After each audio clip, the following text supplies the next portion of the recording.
Last 15 days strategy for JEE Mains. Hi, this is Anjali. So आज हम discuss करने वाले हैं कि लास्ट 15 डेज में आपको क्या करना चाहिए। अब ये लास्ट के 15 डेज बहुत ज़्यादा इंपॉर्टेंट होते हैं। ये आपकी परसेंटाइल इंक्रीज करने में आपकी बहुत हेल्प कर सकते हैं। तो अब क्वेश्चन ये है कि ये 15 डेज हमें करना क्या चाहिए। अब सबसे इम्पॉर्टेंट पॉइंट ये है कि सबसे पहले तो दूसरों का टाइम टेबल ना फॉलो करना बंद कर दो, क्योंकि आपको ही पता है आपके वीक चैप्टर्स कौन से हैं और स्ट्रॉन्ग कौन से हैं। ये लिस्ट सबकी डिफरेंट हो सकती है, तो टाइम टेबल सेम कैसे होगा। अपनी लिस्ट बनाओ जहां आप अपने वीक और स्ट्रॉन्ग चैप्टर्स लिखोगे। Strong plus high weightage chapters को ज्यादा टाइम दो। जितने भी हाई वेटेज चैप्टर्स हैं जो आपके स्ट्रॉन्ग नहीं हैं, सबसे पहले उनको जाके स्ट्रॉन्ग करो, क्योंकि वहां से आपको पता है कि क्वेश्चन आना ही आना है। अब कुछ सिंपल टिप्स हैं, जस्ट 3 टिप्स हैं जो आप फॉलो कर सकते हो अपना परसेंटाइल इंक्रीज करने के लिए।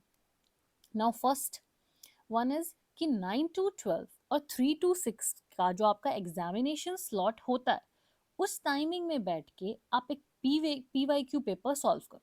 कोई भी एक रैंडम पेपर ले लो, उसको वो 3 आवर्स में सॉल्व करो, ताकि वो ड्यूरेशन में आपको क्वेश्चन प्रैक्टिस करने की एक हैबिट बनी रहे।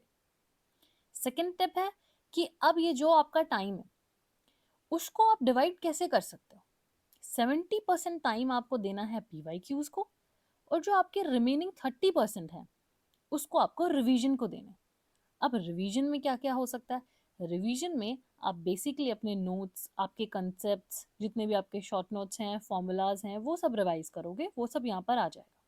अब जब आप क्वेश्चन प्रैक्टिस करते हो तभी भी रिवीजन तो आपकी हो ही रही है, कंसेप्ट तो आपके वहां से भी रिवाइज हो रहे हैं। ठीक है। नाउ लास्ट स्टेप इज कि सबसे इंपॉर्टेंट है कि आपको एनालाइज करना है कि जो आपने जैन में अटेम्प्ट दिया है उसमें क्या क्या मिस्टेक्स हुई हैं। जैसे कि पीवाईक्यू रिवीजन आपका उस टाइम पे प्रॉपर नहीं था, या फिर आप एग्जाम में बैठ के फॉर्मूलाज भूल रहे थे। मतलब जो भी प्रॉब्लम्स आपने तब फेस की हैं, उन सबके पॉइंट्स बनाओ, उन्हें नोट डाउन कर लो, ताकि आप वो रिपीट ना करो। वो पॉइंट्स बिल्कुल भी रिपीट नहीं होने चाहिए, तो वो आपकी बहुत हेल्प करेगा आपका परसेंटाइल बूस्ट करने में। अब ये तो हो गई आपकी कुछ टिप्स। अब इन सब टिप्स को आप 15 डेज में कैसे डिवाइड करोगे। 15 डेज को अपने 5-5-5 के 3 स्लॉट्स में डिवाइड कर लो। सो फर्स्ट स्लॉट में हम करेंगे सारे टॉपिक्स की रिवीजन, प्लस जो आपके वीक टॉपिक्स हैं उन पे फोकस करो, उनको आप और स्ट्रॉन्ग कर सकते हो। यही टाइम है जब आप उन्हें थोड़ा स्ट्रॉन्ग कर सकते हो। ठीक है। सेकेंड स्लॉट में आपको प्रेफरेंस देनी है सिर्फ और सिर्फ हाई वेटेज टॉपिक्स को, क्योंकि वहां से फॉर श्योर क्वेश्चंस आते ही आते। उसके बाद साथ में आपको क्या करना है, पीवाईक्यूज क्वेश्चंस लगाने हैं।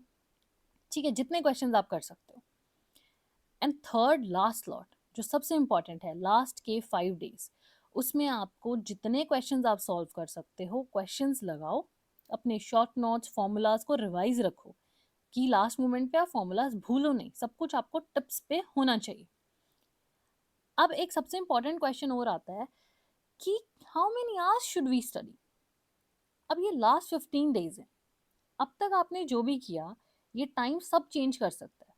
अगर अभी भी आपको लगता है ना कि आपकी प्रिपरेशन उतनी अच्छी नहीं हुई है, अभी भी जान लगा दो, हो जाएगा। 15 डेज बहुत होते हैं। इस टाइम पे 10 आवर्स तो आपको देने ही होंगे। अब ये जो आप 10 आवर्स दोगे, इसे आप डिवाइड कैसे कर सकते हो। 6 आवर्स तो हो गए आपके क्वेश्चन प्रैक्टिस के, जो आपने अपने एग्जामिनेशन स्लॉट्स में आप कर सकते हो, वही 9 टू 12 और 3 टू 6 में। ठीक है। अब जो रिमेनिंग 4 आवर्स है ना, वो आप अपने अकॉर्डिंग चूज कर लो। पूरे आपके दिन में आपको कौन सा टाइम आपके लिए ज्यादा सुटेबल है। अब देखो, अगर आप ये 15 डेज अपने 10 आवर्स दोगे, तो टोटल कितने हुए, 150 आवर्स।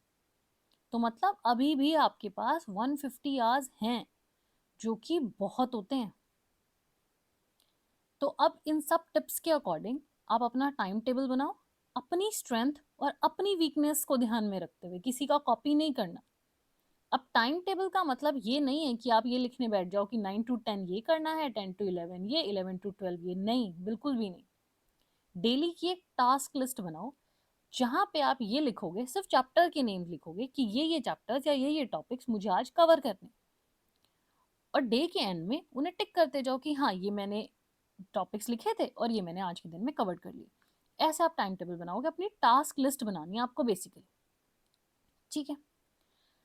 सो इस टाइम पे सबसे इंपॉर्टेंट अब ये कि आपको स्ट्रेस नहीं लेना।